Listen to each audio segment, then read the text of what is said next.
Assalamualaikum warahmatullahi wabarakatuh. Alhamdulillahirabbil alamin wa bihi nasta'inu ala umuri dunya waddin wassalatu wassalamu ala asrafil anbiya'i wal mursalin sayyidina wa maulana Muhammadin wa ala alihi wa sahbihi ajma'in.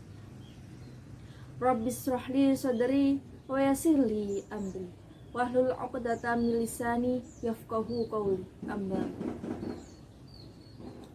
Alhamdulillahirabbil alamin. Pada kesempatan kali ini kita dapat bersuah melalui video ini. Perkenalkan saya Siti Aliatul Aziza sedikit menguraikan tentang keutamaan bersilaturahmi.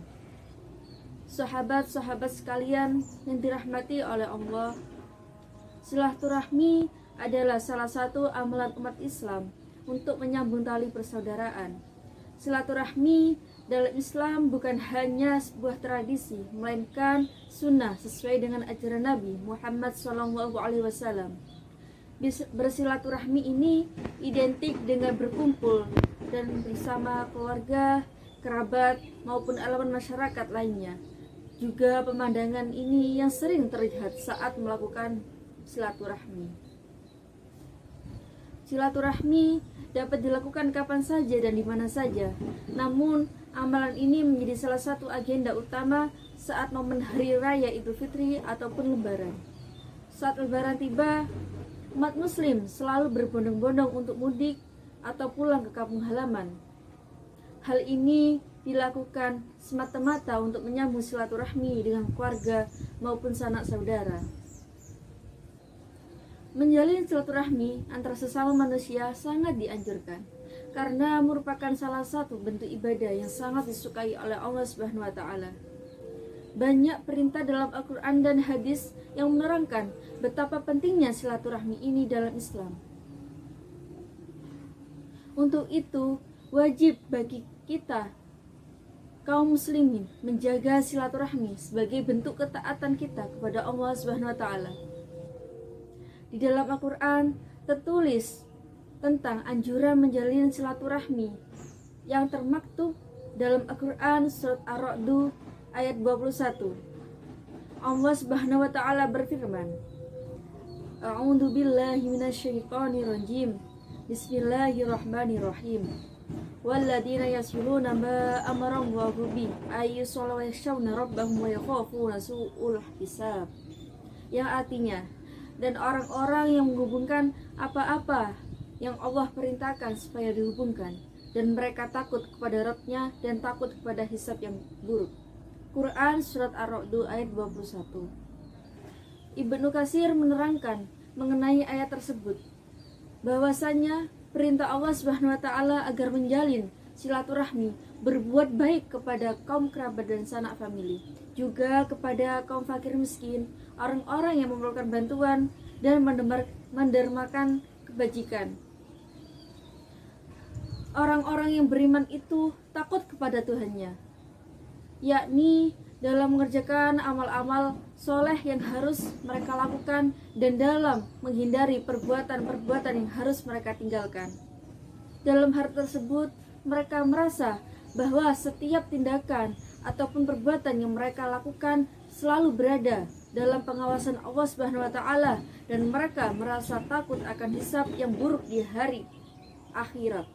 Karena itulah Allah Subhanahu wa taala memerintahkan mereka untuk menjalankan silaturahmi. Karena itulah Allah Subhanahu wa taala memerintahkan kepada mereka untuk tetap berada di jalan yang lurus dan istiqomah dalam semua aktivitas dan semua keadaan yang mereka alami. Dikisahkan juga seorang sahabat pada zaman Rasulullah yang bernama Asma, atau juga disebut dengan sebutan Zatun Nitoqain, yang berarti pemilik dua ikat pinggang. Karena ia pernah membelah ikat pinggangnya menjadi dua untuk mempermudah baginya dalam membawa dan menyembunyikan makanan dan minuman yang akan beliau kirim ke Gua Thur untuk Rasulullah tatkala beliau hijrah. Al-Kisah, suatu ketika ibunda Asma yang bernama Qatilah binti Abdul Uzza al-Amriyah. Pada saat itu keadaan ibunda Asma ini masih kafir ataupun belum memeluk agama Islam. Beliau sangat merindukan putrinya. Ia pun memutuskan untuk mengunjunginya dan memberikan hadiah berupa kismis, mentega. Namun sayangnya Asma merasa enggan menerima hadiah dari ibunya, dikarenakan ia takut akan hukum Allah ketika menerima tamu dari seorang non-muslim. Karena merasa apa yang dilakukannya kurang pantas, maka ia pun meminta agar Aisyah menanyakan tindakan tersebut kepada Rasulullah SAW. Mendengar cerita dari Aisyah, maka Rasulullah pun menyuruh Asma untuk berbuat baik kepada ibunya, serta ketika ia berkunjung haruslah sebagai anak ia mempersilahkan ibunya. Dari kisah Asma tersebut, maka Allah menurunkan firman dalam surat Al-Mumtahanah yang berarti Allah tidak melarang kamu untuk berbuat baik dan berlaku adil terhadap orang-orang yang tiada menerangimu karena agama dan tidak pula mengusir kamu dari negerimu. Sesungguhnya Allah menyukai orang-orang yang berlaku adil. Quran surat Al-Mumtahanah ayat 8. Kisah ini menjadi sangat penting. Sepenting Allah menurunkan wahyu tersebut untuk menjelaskan kejadian tersebut. Kenapa hal ini menjadi sangat penting? Karena Islam menegaskan betapa pentingnya bersilaturahmi, menghargai orang tua dan yang berbeda keyakinan yang tidak menimbulkan mafsadat. Dalam ayat tersebut juga dijelaskan bahwa Allah tidak melarang kita sebagai umat muslim untuk berbuat baik, bersilaturahim, membalas kebaikan dan berbuat adil kepada kaum musyrikin, baik kerabat maupun selain mereka yang tidak memerangi dalam urusan keagama dan tidak mengusir kita dari negeri kita. Islam adalah agama yang sangat menghargai perbedaan. Tidak mengapa bagi kita kaum muslimin untuk tetap menyambung silaturahmi dengan mereka, karena menyambung tali silaturahim ini tidak akan menimbulkan mufsadat. Silaturahmi ini tidak dikenal batas dan identitas agama sekalipun. Justru silaturahmi ini adalah media untuk menjalin persaudaraan dan perdamaian. Dalam kisah tersebut dapat disimpulkan betapa Islam sangat menganjurkan seorang anak untuk tidak menyakiti orang tua, walaupun perbedaan antara anak dan orang tua tersebut yakni berbeda keyakinan.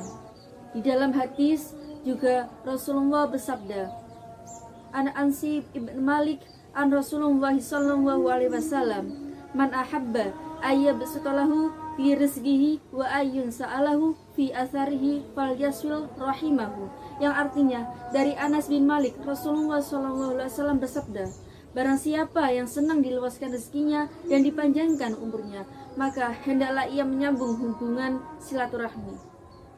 Hadis sahih riwayat Al-Bukhari. Dikutip juga dalam buku Keajaiban Salat, Sedekah dan Silaturahmi oleh Haji Amirullah Sarbini. Dalam hadis riwayat Bukhari dan Muslim, seseorang yang menyambung silaturahmi termasuk dalam golongan yang beriman. Dalam hadis Rasulullah SAW bersabda, barang siapa yang beriman kepada Allah dan hari akhir, maka hendaklah ia memuliakan tamunya. Dan barang siapa yang beriman kepada Allah dan hari akhir, maka hendaklah ia menyambung hubungan silaturahmi.